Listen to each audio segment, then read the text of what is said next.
नमस्कार दोस्तों, मैं मुकेश दक्ष आपका स्वागत करता हूं फिर से इस YouTube channel the story tube में एक नई कहानी के साथ, जिसका शीर्षक है रिश्तों की ईएमआई। जी हाँ, आज की यह कहानी हमारी रिश्तों के तार से जुड़ी है। रोहित और अनुज एक ही कंपनी में काम करते थे। अनुज उस कंपनी में टीम लीडर था, रोहित मैनेजर की पोस्ट पर था।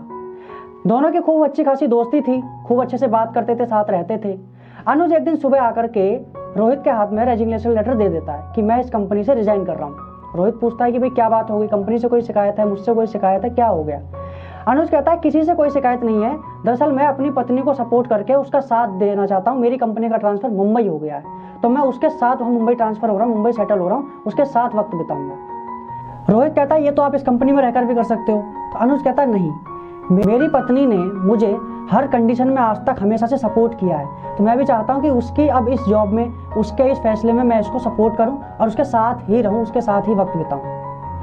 अब इतना कह करके अनुज वहाँ से चला जाता है, लेकिन रोहित के दिमाग में अनुज की बात एक अलग तरीके से घर कर जाती है। क्यों? क्योंकि रोहित जो सबकी प्रॉब्लम सुलझाता था, जो सबको साथ लेके चलता था, वो एक अलग अंदर अपनी एक प्रॉब्लम में था। वो प्रॉब्लम थी इनसिक्योरिटी वाली फीलिंग।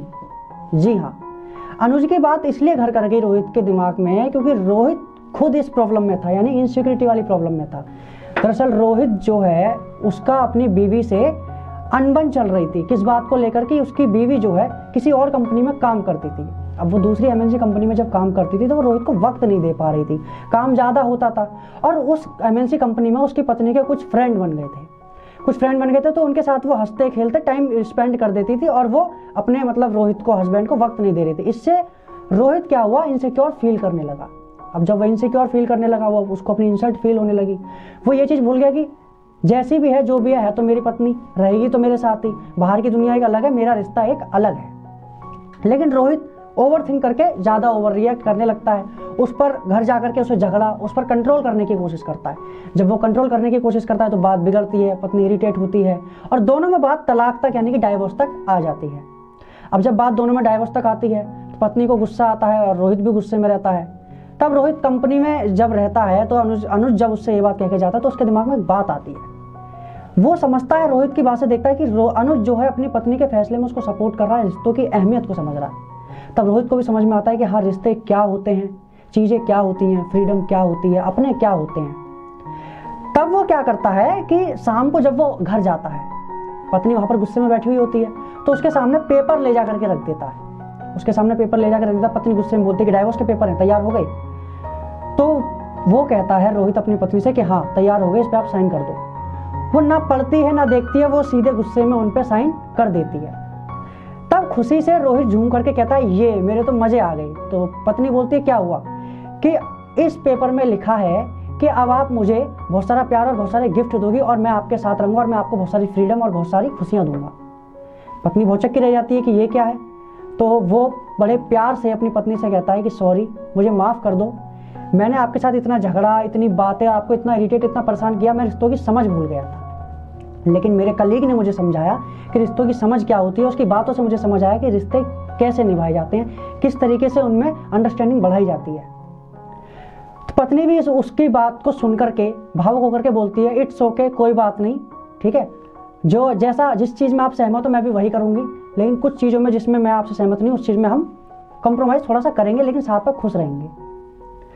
अब क्योंकि दोनों की बात बन जाती है, दोनों एक दूसरे को गले लगा करके खुश होकर के रोते हैं और एक दूसरे को प्यार करते हैं, फिर साथ में वो अच्छी लाइफ जीने लगते हैं।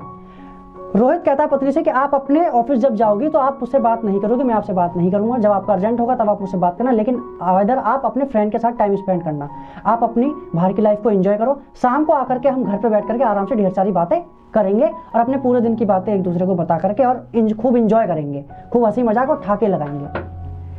तो कहानी बहुत छोटी सी है, बट हमको ये समझा देती है कि रिश्ते जब एकदम खत्म कंडीशन में भी आ जाते हैं, तब जरूरी नहीं कि उनमें एक साथ सब कुछ इन्वेस्ट करके उनको ठीक किया जाए। हमें क्या करना चाहिए, उनमें थोड़ा थोड़ा इन्वेस्ट करके, थोड़ा थोड़ा प्यार इन्वेस्ट करके उनको और ज़्यादा बेहतर और ज़्यादा मजबूत बनाया जा सकता है। तो यही चीज़ बाकी रिश्तों में भी काम करती है। पति पत्नी का हो, दोस्त का हो, फ्रेंडशिप का हो, भाई बहन का हो, या फिर आपके माता पिता से हो, या किसी भी चीज़ से हो, ऑफिस फ्रेंड हो, तो एक दूसरे को समझ के उनकी लाइफ में उनको extra freedom, extra space, extra talk, ये चीज़ें उनको प्रोवाइड करनी चाहिए। इन छोटी छोटी चीज़ों से क्या होता है, जब अंडरस्टैंडिंग बढ़ती है तो इन जो ख़त्म स्टेज से जब रिश्ता आगे निकलता है तो वो और मजबूत और निखर के और बढ़िया और मैच्योर बनता है। तो उम्मीद है आपको कहानी पसंद आई होगी, आपको समझ आई होगी। इसी तरीके की और कहानी सुनने के लिए चैनल को सब्सक्राइब करिए, वीडियो को लाइक करिए। इसी के साथ मैं आपसे विदा लेता हूँ। धन्यवाद। अपना ध्यान रखिए, ख्याल रखिए, तंदुरुस्त रहिए, मस्त रहिए। अपने जज्बे और हिम्मत से कर दिखाइए कुछ ऐसा, दुनिया बनना चाहे आपके जैसा।